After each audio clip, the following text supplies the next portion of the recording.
Torch वियरर्स। Hindi translation. Guru Nanak के बारे में एक कहानी कही जाती है कि अपनी यात्राओं के दौरान वे अपने गांव में पहुंचे। उनके साथ उनका शिष्य मर्दाना भी गांव में पहुंचा। वे एक रात के लिए वहां रुकना चाहते थे, किंतु गांव के लोग असभ्य थे तथा अतिथि सत्कार नहीं करते थे और उन्हें गांव में कहीं भी रुकने न दिया गया। अतः गुरु नानक और मर्दाना को खुले मैदान में रात व्यतीत करने को विवश होना पड़ा। जैसे ही वे उस गांव से चले, गुरु नानक बोले, मैं प्रार्थना करता हूँ कि इस गांव के लोग हमेशा इसी गांव में रहते रहें।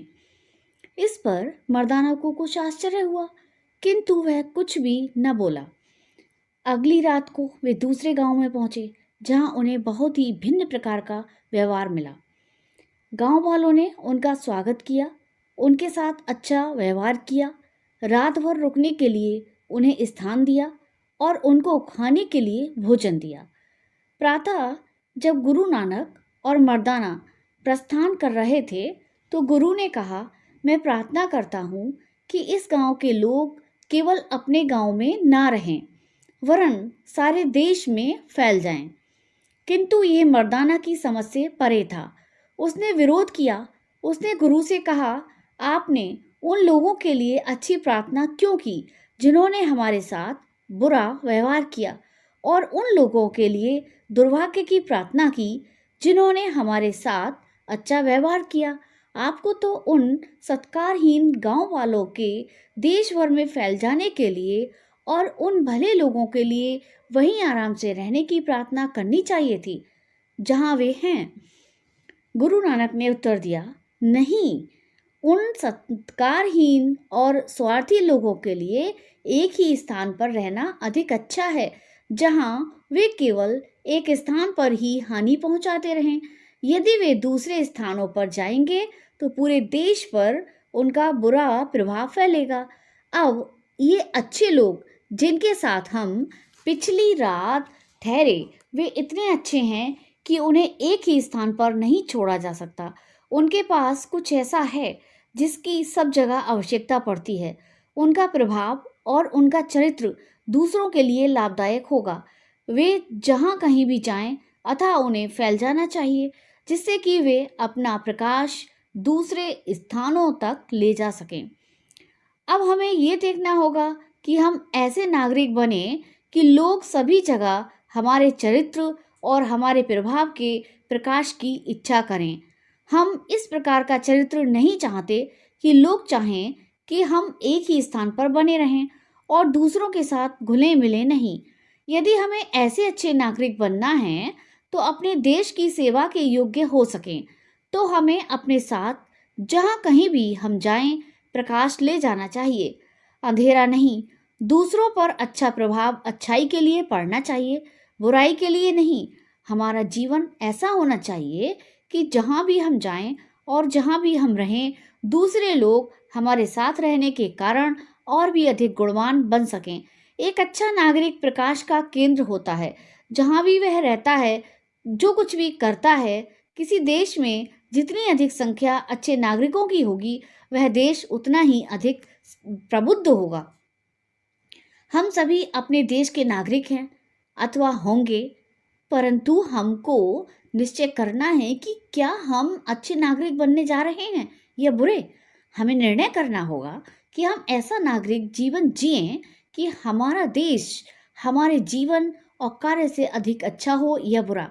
हमें ये विचार करने का प्रयत्न करना चाहिए कि हमारा देश कैसा बनेगा यदि प्रत्येक व्यक्ति वैसा ही जीवन जिए और आचरण करे जैसा कि हम करते हैं। एक जंजीर उतनी ही मजबूत होती है जितनी कि उसकी सबसे कमजोर कड़ी। हम में से प्रत्येक अपनी देश रूपी जंजीर की एक कड़ी है। यदि हम दुर्बल और निर्धन नागरिक होंगे तो हमारे देश की हानि होगी। चाहे हम इस झूठे विचार से अपने आप को सांत्वना देने की कोशिश करते रहें कि इससे कोई अंतर नहीं पड़ता कि एक आदमी इस विशाल देश में क्या करता है जहाँ बहुत से लोग रहते हैं, किंतु एक मोमबत्ती बुझ जाती है तब उस स्थान पर प्रकाश के बदले में अंधकार हो जाता है।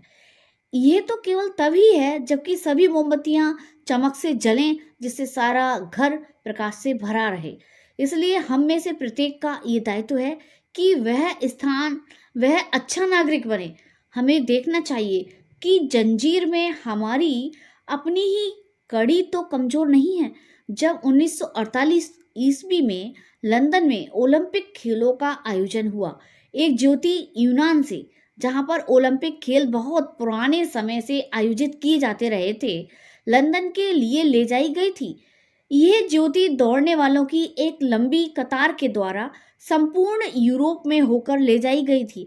प्रत्येक धावक जलती मशाल लेकर एक निश्चित दूरी तक दौड़ता था और एक निश्चित स्थान पर पहुंचता था, जहां नया धावक उसकी प्रतीक्षा करता होता था। ये नया धावक अपने पास एक लाई गई मशाल से उसकी मशाल जलाता था। जैसे ही वह ऐसा कर लेता, जलती मशाल के साथ वह उस स्थान की ओर दौड़ने लगता जहां अगला व्यक्ति उसकी प्रतीक्षा कर रहा होता था। उसके पास नई मशाल होती थी जिसे वह लाने वाले की जलती ज्योति से प्रज्वलित करता, और इस प्रकार एक धावक से दूसरे धावक तक ज्योति तब तक ले जाई जाती रही जब तक कि वह लंदन न पहुंच गई। अंतिम मशाल से अग्नि प्रज्वलित की गई जो खेलों की पूरी अवधि तक निरंतर जलती रही। यद्यपि इस बारे में कुछ भी नहीं बताया गया और कोई नाम भी नहीं लिया गया, किंतु एक स्थान पर एक दुर्घटना हो गई थी। एक धावक ने दूसरे धावक को अपनी मशाल सौंपते हुए उसे बुझ जाने दिया। यह कितना लज्जित हुआ होगा। उसने मशाल को बुझ जाने दिया। उसने जंजीर तोड़ दी थी। हम में से प्रत्येक, जब हम विद्यालय छोड़ते हैं, के पास एक मशाल होती है जिसे हम दूसरों तक पहुंचाना होता है। हमको ज्ञान और कुशलता दी गई होती है।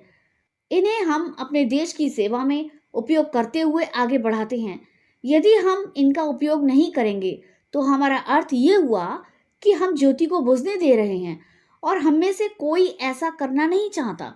किंतु यदि हम इस मशाल को जलता हुआ रखना चाहें जो हमें दी गई है, तो हमें समझना होगा कि हम उसकी कैसे देखभाल करें और जब दौड़ें तब उसे कैसे पकड़कर चलें। दूसरे शब्दों में, हमें अपने आप को नागरिकता तथा अपने देश की सेवा के लिए प्रशिक्षित करना होगा।